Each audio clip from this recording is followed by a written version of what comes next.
Very good evening. ఈ క్లాస్లో మనం సుమారుగా ఒక 50 క్వశ్చన్స్ అయితే నేర్చుకోవడానికి ప్రయత్నం చేద్దాం. సో ప్రాపర్గా స్టార్టింగ్ నుండి ఎండింగ్ వరకు చూడడానికి ప్రయత్నం చేయండి. ఈ క్వశ్చన్స్ అన్నీ కూడా మనం రిలీజ్ చేసిన బుక్లో అవైలబుల్గా ఉన్నాయి. సో ప్రాపర్గా నేర్చుకోవడానికి అయితే ప్రయత్నం చేయండి. అండ్ ఫస్ట్ క్వశ్చన్ చూసినట్లయితే, ఆధునిక ఆవర్తన పట్టికలోని కింది ఏ సమూహాలలో నోబుల్ వాయువులు ఉంచబడ్డాయి అని అడిగాడు. నోబల్ గ్యాసెస్ ఎన్నవ దాంట్లో ఉన్నాయని అడిగాడు, 18వ వరుసలో. అండ్ కణ విభజనకు సంబంధించినది ఏది? డాష్ కణ విభజనకు సంబంధించినది. సైటోకినిన్ అనేది కణ విభజనకు రిలేటెడ్. అండ్ న్యూల్యాండ్ పట్టికలో డాష్ మూలకాలను హాలోజన్లతో ఉంచారు. ఇక్కడ చూసినట్లయితే సిఓ మరియు నికెల్. అమెరికా చరిత్రలో ఇప్పటి వరకు వరుసగా 2 పర్యాయాలు అమెరికా అధ్యక్షుడిగా పనిచేసిన ఏకైక అధ్యక్షుడు ఎవరు అని కనుక చూస్తే గ్లోవర్ క్లీవ్లాండ్. కంటిన్యూస్లీ 2 టర్మ్స్ అన్నట్టు. క్రింది వాటిలో ఏ కణాంగాన్ని కణం యొక్క ప్రోటీన్ కర్మాగారాలు అంటారు? రైబోజోములను కణం యొక్క ప్రోటీన్ కర్మాగారాలని మనం పిలవడం జరుగుతూ ఉంటుంది. Anything but Khamosh the Shatrughan Sinha బయోగ్రఫీని ఎవరు రచించారు అని అడిగారు, భారతి ఎస్ ప్రధాన్. క్రింది మూలకాలలో ఏది పాలిటామిక్? సల్ఫర్ అనేది పాలిటామిక్. అండ్ దృష్టిలోపం ఉన్న వారి కోసం భారతదేశంలో మొట్టమొదటి టచ్ అండ్ ఫీల్ గార్డెన్ను Kerala assembly speaker P Ramakrishnan కేరళలోని తేనిపాలెంలో ఈ క్రింది వాటిలో ఏ ప్రాంగణంలో ప్రారంభించారు? అంటే బ్లైండ్ పర్సన్స్ కోసం టచ్ అండ్ ఫీల్ గార్డెన్ని ఎక్కడ ప్రారంభించారు అనేది క్వశ్చన్. కాలికట్ యూనివర్సిటీ క్యాంపస్లో. ధ్వని యొక్క పిచ్ దాని డాష్పై ఆధారపడి ఉంటుంది. పౌనఃపున్యం ఫ్రీక్వెన్సీపై దాని యొక్క పిచ్ అనేది డిపెండ్ అయ్యి ఉంటుంది. అండ్ కాయిర్ బోర్డ్ ప్రధాన కార్యాలయం భారతదేశంలోని ఏ నగరంలో ఉంది? కొచ్చిన్. క్రింది వాటిలో రసాయనిక చర్యకు ఏది ఎగ్జాంపుల్గా మనం చెప్పొచ్చు అంటే వెన్న పులసిపోవడం, అంటే కెమికల్ రియాక్షన్. అక్కడ కాచిగూడ రైల్వే స్టేషన్ భారతదేశంలో మొదటి ఇంధన సమర్థవంతమైన A1 కేటగిరీ రైల్వే స్టేషన్. ఇది ఏ రాష్ట్రంలో ఉంది? తెలంగాణ. సూపర్ సోనిక్ విమానం ఏ వేగంతో ఎగురుతుంది? అంటే ధ్వని వేగం కంటే ఎక్కువగా. మాక్ నెంబర్ దీని వేగంతో అనుసంధానించబడి ఉపయోగించబడుతుంది. మాక్ నెంబర్ అనేది మనకి ఫ్లైట్ అంటే ఈ ప్లేన్స్ రిలేటెడ్ అన్నట్టు. గబ్బిలం ఉత్పత్తి చేసే ధ్వని ఏది? అల్ట్రాసోనిక్. వెరీ వెరీ ఇంపార్టెంట్ అండి. మనం సౌండ్ అనేది ఎస్పెషల్లీ గ్రూప్ డికి సైన్స్ అనేది వెరీ ఇంపార్టెంట్. అల్ట్రాసౌండ్ వేవ్ యొక్క ఫ్రీక్వెన్సీ సాధారణంగా 20 kHz కంటే ఎక్కువగా ఉంటుంది.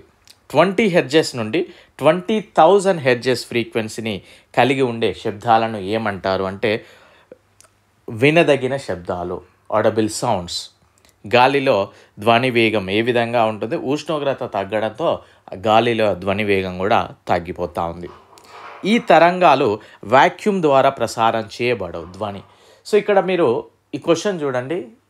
ఈ తరంగాలు వాక్యూమ్ అంటే శూన్యం ద్వారా ప్రసారం చేయబడవు. ధ్వని. మీరు ఎప్పుడైనా కూడా ఈ ప్రీవియస్ క్వశ్చన్స్ ఆ బుక్ మనం మీరు చదివేటప్పుడు ఈ క్వశ్చన్కి రిలేటెడ్గా మీరు ఇంకొక 2 క్వశ్చన్ ఫామ్ చేసుకోవచ్చు. ఏ తరంగాలు శూన్యం గుండా ప్రయాణిస్తాయి? అంటే కాంతి తరంగాలు శూన్యం గుండా ప్రయాణిస్తాయి. కాంతి తరంగాలు ఎందులో ఎక్కువగా వేగంతో ప్రయాణిస్తాయి?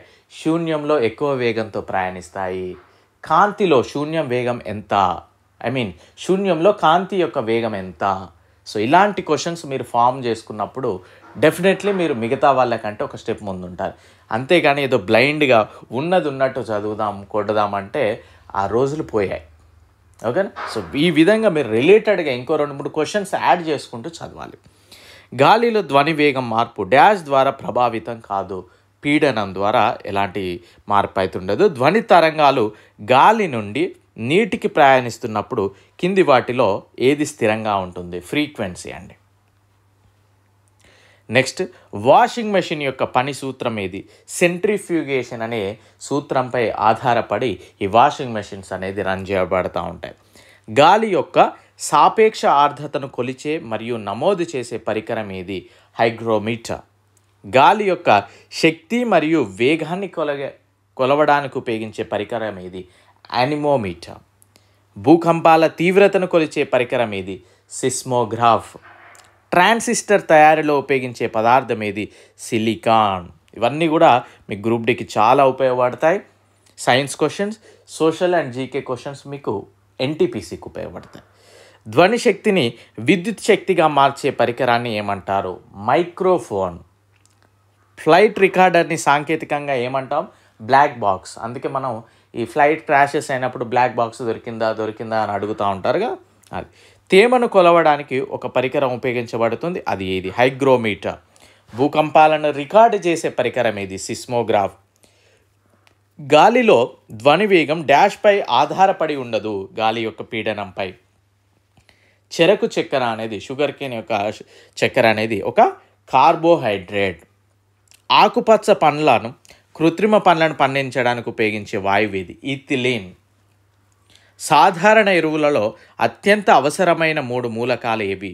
నత్రజని, పొటాషియం మరియు భాస్వరం. శీతల పానీయాలలో ఉండే వాయువు ఏది? Carbon dioxide. ఈ క్వశ్చన్ మీకు చదివేటప్పుడు ఇంకొక క్వశ్చన్ సైమల్టేనియస్లీ గుర్తుకు రావాలి. ఏది? చిప్స్ ప్యాకెట్లలో ఉండే వాయువు ఏది అని. మీకు ఆన్సర్ తెలిస్తే కమెంట్ చేయండి. భారీ యంత్రాలలో కందనాలుగా దేన్ని ఉపయోగిస్తారు? గ్రాఫైట్స్ని. గ్లూకోజ్ను ఇథైల్ ఆల్కహాల్గా మార్చే ఎంజైమ్ ఏది? జైమేజ్.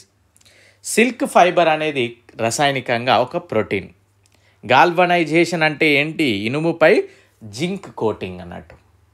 హైడ్రోజన్ బాంబును ఎవరు అభివృద్ధి చేశారు? Edward teller. పెరుగుకు పాలు పుడిలియబెట్టడం దేనికి సంబంధించినది? లాక్టోబాసిలస్. అణుబాంబును ఎవరు అభివృద్ధి చేశారు? Robert Oppenheimer.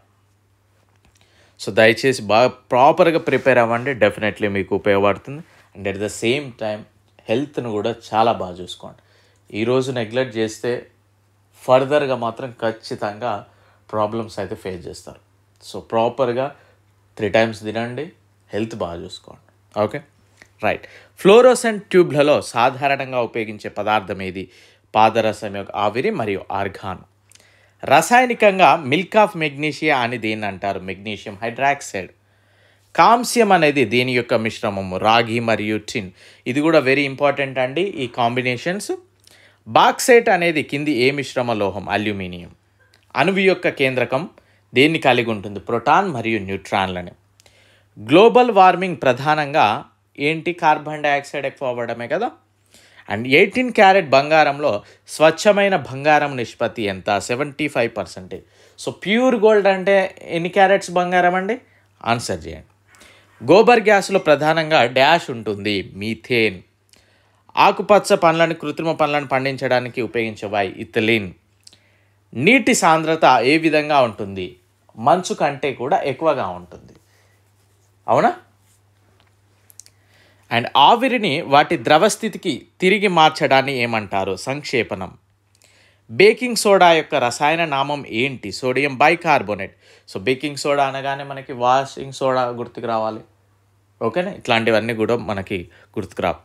మానవ రక్తం యొక్క pH విలువ వేటి మధ్యలో ఉంటుంది? 7.5 to 8. పొగబాంబుల తయారీలో దేనిని ఉపయోగిస్తారు? భాస్వరం. నెక్స్ట్ కాంబినేషన్ జర్మన్ సిల్వర్ వేటి యొక్క మిశ్రమము? జింక్, రాగి మరియు నికెల్. ప్లాస్మా ఇందులో ఉపయోగించబడుతుంది, ఫ్లోరోసెంట్ బల్బులలో. సిన్నాభార్ యొక్క రసాయనం కూర్పు? Mercury sulphide. క్లోరోఫామ్ యొక్క అనుభావిక సూత్రం ఏది? CHCl3. కాల్షియం కార్బోనేట్లో కాల్షియం శాతం ఎంత? 40%. పదార్థం యొక్క సరళమైన రూపం ఏమిటి? వాయు రూపం. అత్యల్ప సాంద్రత కలిగిన పదార్థం ఏది? ఇక్కడ మనం చూసినట్లయితే ఎయిర్ అను. కింద ఆప్షన్స్ బేస్ కూడా మనం కొన్నిసార్లు ఆన్సర్ చేయాల్సి ఉంటుంది. సో ప్రాపర్గా నేర్చుకోండి, డెఫినెట్లీ మీకు ఉపయోగపడుతుంది. అండ్ మళ్ళీ చెప్తా ఉన్నా, యాజ్ ఎ బ్రదర్గా ప్రాపర్గా తినండి డెఫినెట్లీ. సో ఎందుకంటే అది మనం కొన్ని ఇయర్స్ బ్యాక్ చేసిన మిస్టేక్ ఇప్పుడు మనల్ని వెంటాడుతూనే ఉంటుంది. సో ప్రాపర్గా హెల్త్ అనేది చాలా చూసుకోండి. మనం తర్వాత ఎన్ని డబ్బులు పెట్టినా హెల్త్ అనేది మనం క్యూర్ చేసుకోవడానికి చాలా ఇబ్బంది అవుతుంది కనుక సో జాబ్ రావడం, చదవడం ఇవన్నీ secondary. First be healthy and be happy. I wish you very good luck. Thank you. All the very best.